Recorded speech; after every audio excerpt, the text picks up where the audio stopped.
기도드립니다. 아멘. 한국 베이식교회 조정림 목사님이 신앙의 여러 가지 궁금한 질문들을 대답하시는 더 메시지 랩이라는 유튜브 채널이 있습니다.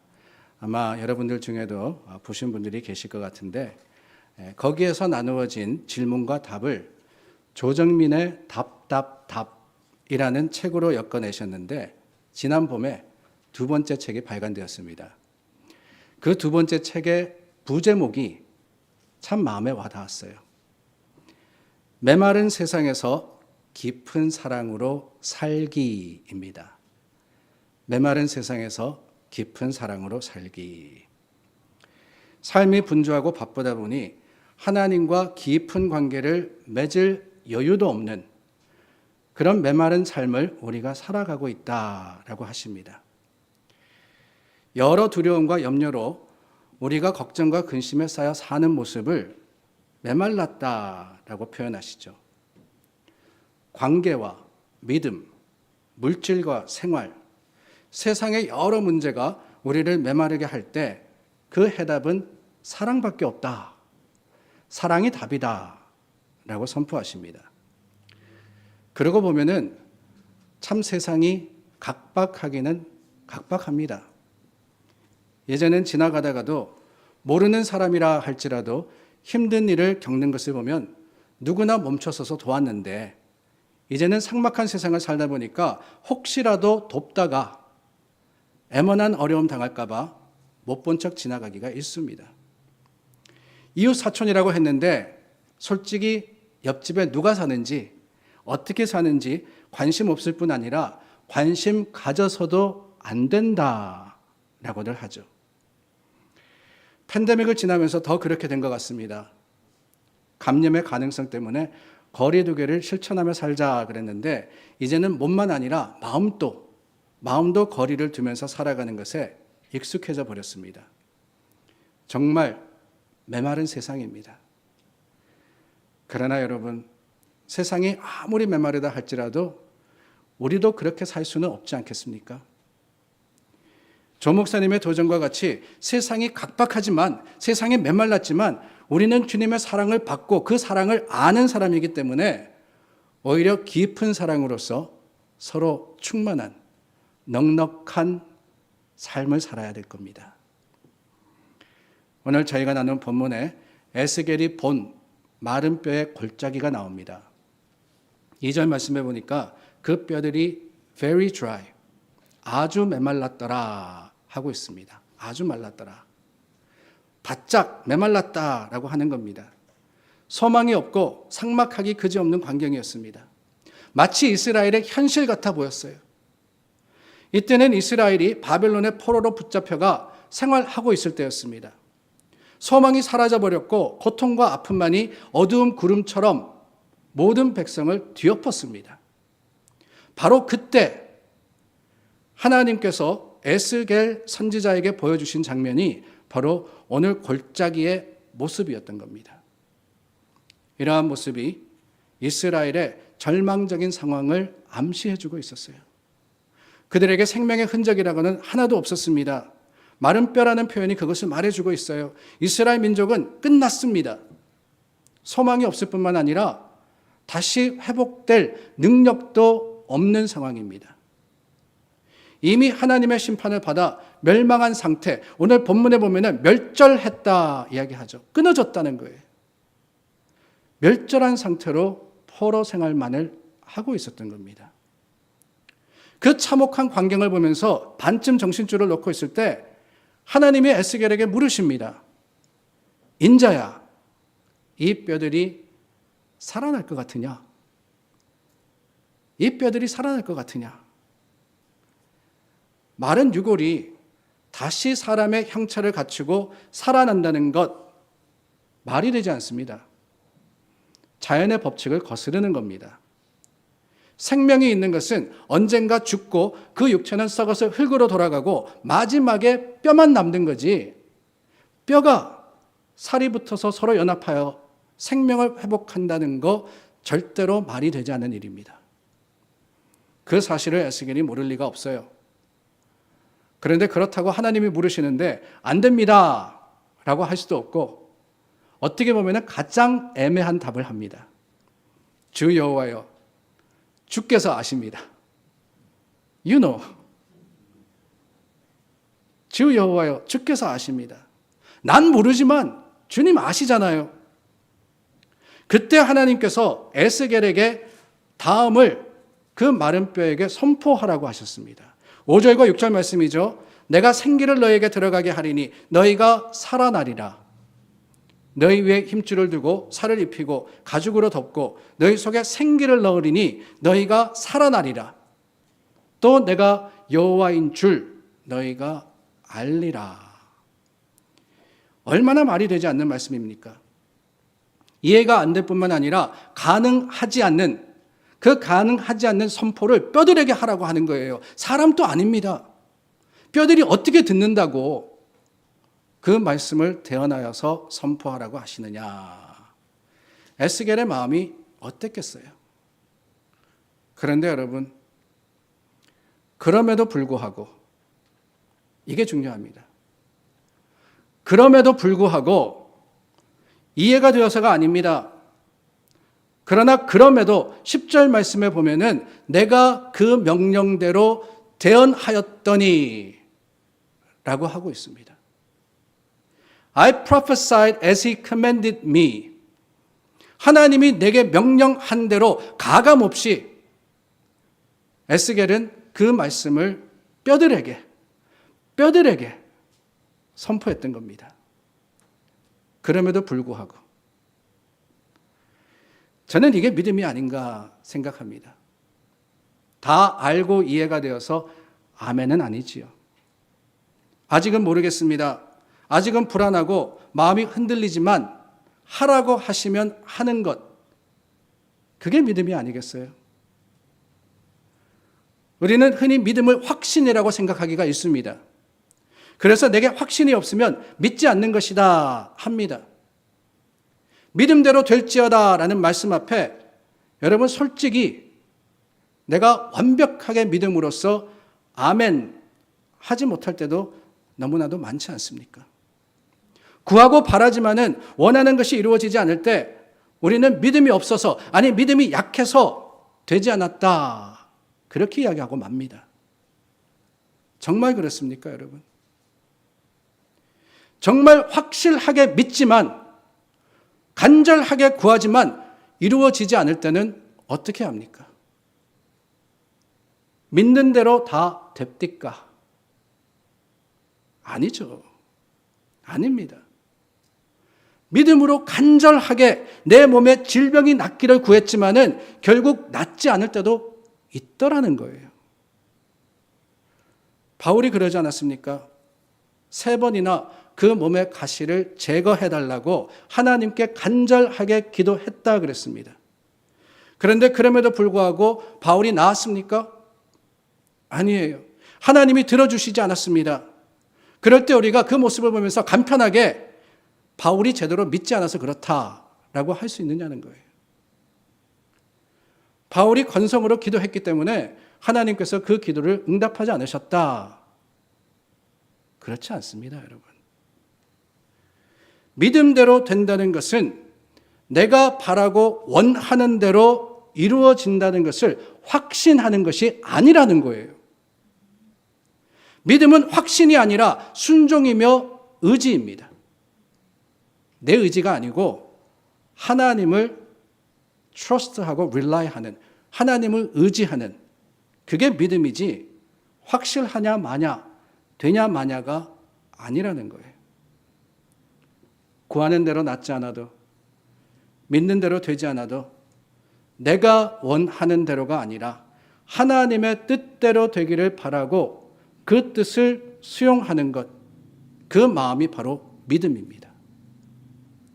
그러고 보면 주께서 아십니다. 아니 그렇게 뜨뜻미지근한 답이 어디 있느냐 그랬지만은 주께서 아십니다라고 했던 그 에스겔의 대답이야말로 가장 믿음 충만한 답이 아니었을까 하는 생각이 들어요. 내가 원하는 게 중요한 게 아니에요. 내가 생각하는 게 중요한 게 아닙니다. 세상의 지식이나 과학으로는 설명할 수 없지만 하나님 아십니다. 하나님 하실 거면 하시는 거고 하나님이 막으시면 막으시는 거 아닙니까? 주님께 맡기는 마음. 그게 바로 믿음입니다. 에스겔은 믿음으로 하나님의 뜻에 맡겼던 거예요. 그리고 묵묵히 하나님의 말씀을 대언합니다. 마른 뼈가 살든 아니든 그것은 주님의 권세 아래에 있는 것이고 에스겔의 믿음은 말씀을 말씀대로 선포하고 하나님의 뜻이 이루어지기를 구하는 것이었습니다. 여러분, 우리의 믿음도 그러기를 원해요. 우리의 믿음도 그러기를 바랍니다. 메마른 우리 삶을 생기로 채우는 것은 모든 문제가 해결되고 내가 바라고 구하는 대로 모든 일이 이루어질 때 가능한 것이 아니라는 거예요. 아무런 문제가 없으면, 아무런 어려움이 없으면, 내가 원하고 바라는 대로 다 되면 그러면 내 삶이 풍성해질 거라고요? 결코 그렇지 않습니다. 그걸 기대하면 여러분들의 신앙생활은 오르락내리락이에요. 잘 될 때는 좋죠. 열심히 교회 나옵니다. 하나님께 감사합니다. 찬양합니다. 헌금합니다. 그런데 여러분, 조금만 잘못되면 어떻게 합니까? 교회를 등져버리기 일쑤라는 거예요. 그런 신앙생활은 늘 삭막할 수밖에 없습니다. 감사와 기쁨으로 충만하지 못해요. 오히려 그리 아니하실지라도 주님 뜻을 믿기 때문에 감사할 때 하나님께서는 우리를 선한 길로, 가장 좋은 길로 인도하시리라 믿습니다. 에스겔이 하나님의 말씀을 선포하자 어떻게 됩니까? 마른 뼈들이 이리저리 움직이면서 서로 연결되었습니다. 뼈들이 부딪히는 소리가 요란했을 거예요. 사람의 형체를 갖추자 힘줄이 생기고 살이 붙고 거기에 가죽이 덮였습니다. 에스겔이 본 그 골짜기의 뼈들이 이제는 사람의 모습을 갖춘 겁니다. 그 본문의 환상, 그 모습을 11절은 이렇게 설명하고 있습니다. 골짜기에 널리 흩어져 있던 마른 뼈는 이스라엘 족속이라고 말입니다. 이 뼈들은 이스라엘 온 족속이라. 그들은 자신의 운명을 한탄하고 있었습니다. 우리의 뼈들이 말랐고 우리의 소망이 없어졌으니 우리가 다 멸절되었다라고 말입니다. 메마른 현실을 보면서 포기했던 거예요. 그도 그럴 것이 이스라엘이 바벨론의 포로로 잡혀가고 그것만이 아니었습니다. 주전 587년에 예루살렘 성전이 함락이 되었어요. 여러분, 성전이 함락되었다라고 하는 것은 이스라엘 백성에게, 그 선택받았던 백성에게는 엄청난 일이었습니다. 성전의 의미가 무엇이냐? 그저 와서 예배드리는 곳이 아니에요. 하나님이 계시는 곳, 하나님의 임재가 있는 곳이 성전이었는데 그 성전이 무너져 버리니까 하나님이 어디 가십니까? 더 이상 우리와 함께 하지 않으시는 거예요. 하나님의 임재가 우리 가운데 없다. 온 나라가 초토화되고 지도자들이 끌려가고 이제 이스라엘은 더 이상 없습니다. 자신의 신세를 한탄하면서 겨우 목숨만 부지하고 있던 그 상황. 에스겔이 본 골짜기의 마른 뼈와 같은 아무런 소망이 없는 상황이 이스라엘의 현실이었습니다. 그런데 여러분, 그 마른 뼈가 형체를 이루고 군대처럼 되었다. 오늘 말씀을 선포합니다. 그 의미가 뭐냐? 14절에 보니까 내가 또 내 영을 너희 속에 두어 너희가 살아나게 하고 내가 또 너희를 너희 고국 땅에 두리니 나 여호와가 이 일을 말하고 이룬 줄을 너희가 알리라. 너희를 너희 고국 땅에 두리니. 포로 생활을 마치고 본국으로 돌아갈 거라고 하시는 거예요. 여러분, 우리는 이 일이 이루어졌음을 알고 있습니다. 하나님이 말씀하신 기간이 지나서 이스라엘이 예루살렘 땅으로 돌아와서, 그 이스라엘 땅으로 돌아와서 회복된 것을 우리는 역사의 사건으로 압니다. 그런데 여러분, 중요한 것은 이 14절의 말씀, 하나님의 선포는 이스라엘이 회복될 거라는 것에 포커스가 맞춰져 있지 않아요. 14절의 주제는 회복이 아닙니다. 뭐냐? 하나님이에요, 하나님. 마른 뼈가 살아난다는 말인 그 6절과 유대 백성이 조국으로 돌아간다는 13절과 14절에서 에스겔은 똑같은 말을 반복하고 있는데 그게 뭐냐? 다름이 아닙니다. 내가 여호와인 줄 너희가 알리라 입니다. 이게 중요한 거예요. 이게 이스라엘이 회복되었기 때문에가 아니라 이스라엘의 무너짐이나 아니면 회복됨이나 그 모든 것들이 하나님의 권위 아래, 그 권세 아래에 있다는 것을 이스라엘 백성이 알 거라고 말씀을 하시는 거예요. 참 놀랍습니다. 내가 여호와인 줄 너희가 알리라. 여기서 말씀하시는 너희가 누굽니까? 이스라엘 백성이잖아요. 그 이스라엘 백성이 하나님을 몰랐습니까? 우리보다 더 잘 알아요. 태어날 때부터 하나님 말씀 배우고 태어날 때부터 꼬박꼬박 율법을 따라서 그들의 삶을 하나님의 말씀으로 살아갔던 사람이 유대인들이었습니다. 이스라엘 사람이었습니다. 그런데 여러분, 하나님께서 내가 여호와인 줄 너희가 알리라고 하시는 말씀이 도대체 무슨 연고입니까? 그 말씀은 다름이 아닙니다. 이스라엘 백성이 여호와를 몰라서가 아니라 먼저는 그 여호와를 잊어버렸기 때문이라는 거예요. 평생토록 신앙생활했지만 정작 왜 신앙생활 하는지를 몰랐다는 겁니다. 그저 잘 될 때는 하나님 불렀지만은 나라가 무너지고 포로로 끌려가면서 여전히 하나님이 그들의 삶과 그들의 역사를 주관하시는 분이시라는 것을 이스라엘은 잊어버렸기 때문에 하나님께서는 이 환상을 통해서 너희가 나를 알리라고 선포를 하신 거예요. 지난주에도 나누었잖아요. 이것을 행하여 나를 기념하라. 기억하라. 여러분 한 주 동안 주님 기억하시며 살으셨습니까? 주님을 기억해야 돼요. 알아야 돼요. 알아야 됩니다. 하나님이 창조주이시며 하나님께서 우리의 삶을 지금도 주장하시고 지금도 모든 것들을 이루시며 주님 아십니다. 나는 몰라요. 나는 내일 무슨 일이 벌어질지 모르지만은 하나님 아시기 때문에 모든 것이 하나님의 계획과 그 섭리 가운데 있는 것을 우리가 인정함이 그게 바로 여호와를 아는 거 아니겠어요? 내가 여호와인 줄 너희가 알리라. 내가 여호와인 줄 너희가 알리라.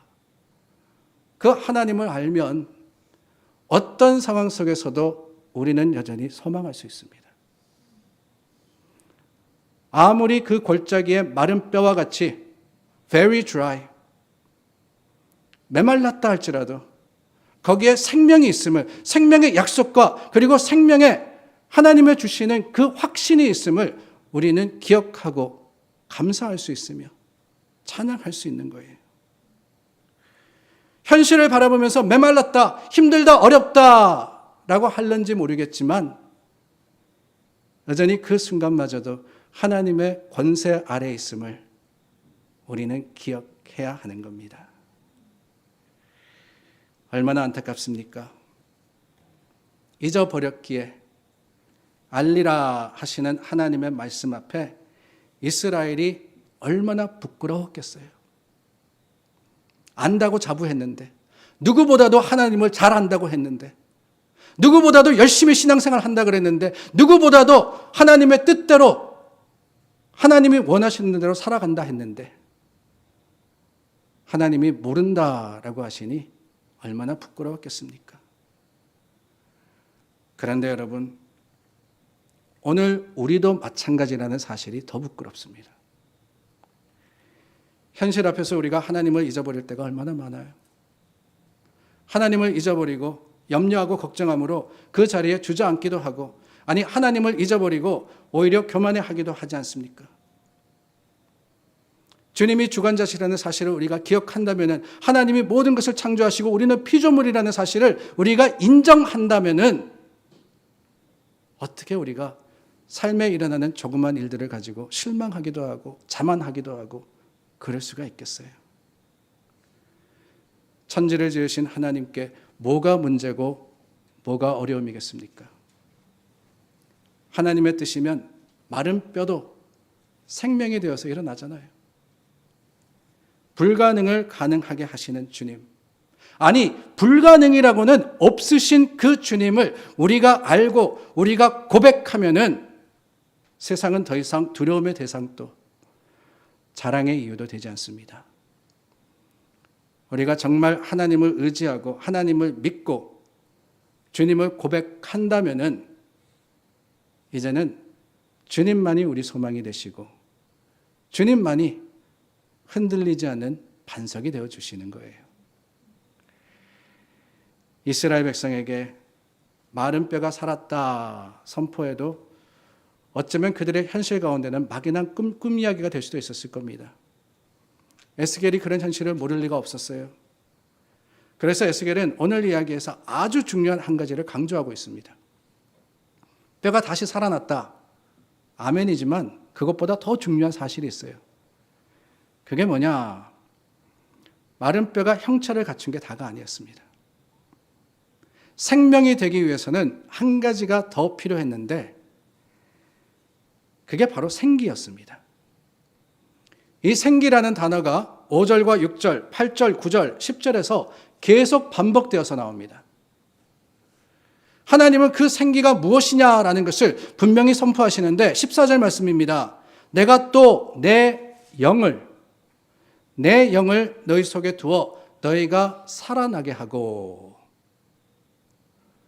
에스겔에게 선포하여서 그 몸을 이룬 마른 뼈에게 들어가라고 했던 생기는 다름이 아니라 하나님의 영, 성령이었다는 거예요.